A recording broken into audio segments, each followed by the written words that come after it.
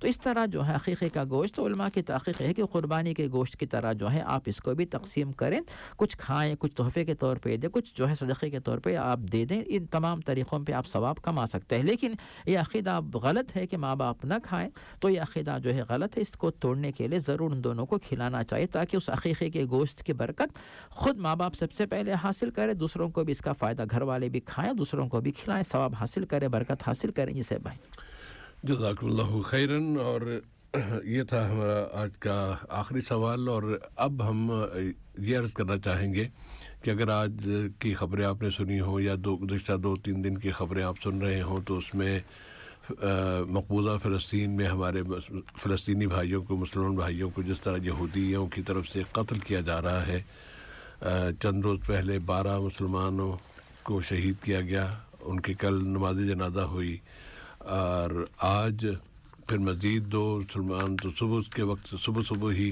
Nablus میں شہید کر دیے گئے، پھر اس کے بعد فلسطین کے دوسرے 2 علاقوں سے بھی 2 اور مسلمانوں کی شہادت کی خبر آئی ہے۔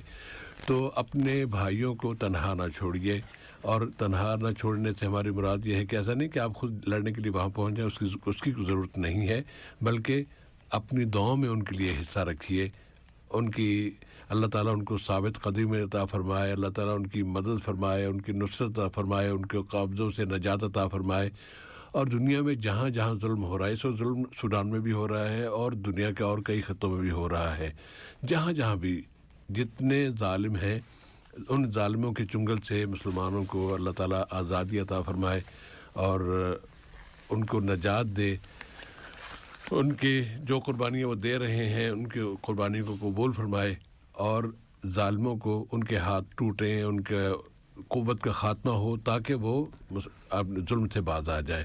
اس طرح کی دعائیں اپنوں کے لیے، ہم سب مسلمان اپنے ہیں ان کے لیے